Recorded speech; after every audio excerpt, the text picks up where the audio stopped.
మాది శ్రీకాకుళం జిల్లా అండి. రాష్ట్ర కమిటీలో ఉన్నాను. మా ఎరుకుళ్ళు అంటే చాలా అరగారిన జాతి. స్వాతంత్రం వచ్చి ఇంచుమించు 74 సంవత్సరాలు అవుతుందండి. ఆనాటి నుండి ఈనాటి వరకు కూడా ఉన్నాం. మారుమూలలో చెట్టు కింద ఉంటున్నామండి. భూమి లేని వాళ్ళు ఉంటున్నామండి. కులవృత్తితో శ్రీకాకుళం జిల్లాలో అయితే యాచకవృత్తి చేసుకుంటూ భిక్షాటన చేసుకుంటూ జీవిస్తున్నామండి. ఈ ప్రభుత్వం గత ప్రభుత్వంలో తెలుగుదేశం హయాంలో ప్రతి చెట్టు కిందకి సర్వే చేశారండి తెలుగుదేశం ప్రభుత్వం. అలాగే ఇప్పుడు కూడా ఉన్న ప్రతి కుటుంబానికి ప్రతి ఊరుకున్న ఈ తెలుగుదేశం ప్రభుత్వం వారు పెద్ద మనసు చేసుకొని మాకు ఊరూరు తిరిగి జిల్లా మండలం తిరిగి ఎక్కడున్ని ఎరుకుల కులస్తులంతా గుర్తించి వాళ్ళకి ప్రధానమైన న్యాయం చేయమని మేము కోరుకుంటున్నామండి.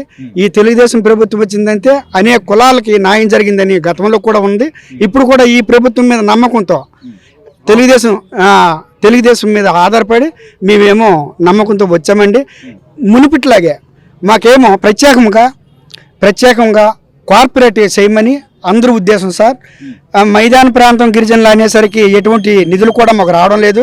గిరిజనులకే ఏజెన్సీ ప్రాంతాల వరకే ఎటువంటి నిధులు వచ్చినా సరే వాళ్ళకి వెళ్తున్నాయి. అందుకోసం మేమేమో దిక్కులేని పక్షుల్లో ప్రతి కుటుంబం విద్య వైద్యంలో అనేక రంగాల్లో మేము వెనకబడిపోయి ఉన్నామండి. ఈ వెనకబాటు ఈ వైద్యంలో కూడా ఉన్నాం. అధికారులు అయితే ఎక్కడికి వెళ్ళినా సరే వైద్యంలో కూడా పట్టించుకోవడం లేదు. అలాగే విద్యలో కూడా పట్టించుకోలేదు. సర్టిఫికేట్గా నిలినట్టయితే 33 దఫాలు తిప్పుతున్నారండి. క్యాస్ట్ సర్టిఫికేట్ కావాలంటే 33 దఫాలు తిప్పుతానండి. అది లేకుండా నేరుగా ప్రతి మునిపి ప్రభుత్వం లాగే మా మీద దయవుంచి చంద్రబాబు నాయుడు గారు కానీ, లోకేష్ బాబు కానీ, పవన్ కళ్యాణ్ గారు కానీ అతంతా లేని కులాలకి అట్టడుగు నుండిపోయే జాతులకు అందరికీ లేవలెత్తామని ఆమె కొన్ని సమావేశాల్లో అనడం జరిగింది. అలాగే మేమందరం కూడా ఉన్నాం.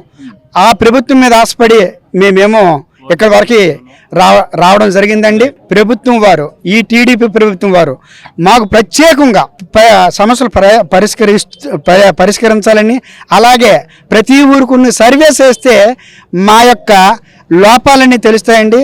అట్టడిగిన ఇంకా ఎంతమంది ఉన్నామో తెలుస్తాయండి. ఇప్పటికే కుల వృత్తులు మానేసి సరైన ముడి సరుకులు లేక, సరైన మాకు సదుపాయాలు లేక వేరు వృత్తులు జరుపుకొని వేరు వృత్తులకు కానీ వెళ్ళినట్టయితే దొంగలుగా కేటాయించి దొంగలుగా గుర్తించి లేనిపోయిన అరాచకం పెడుతున్నారండి. లేనిపోయిన అరాచకాల పాలవుతున్నాము. ప్రభుత్వం వారు మరి గుర్తించి ప్రతి ఒక్కరికి కూడా న్యాయం చేస్తారని కోరుకుంటూ సెలవు తీసుకుంటాం.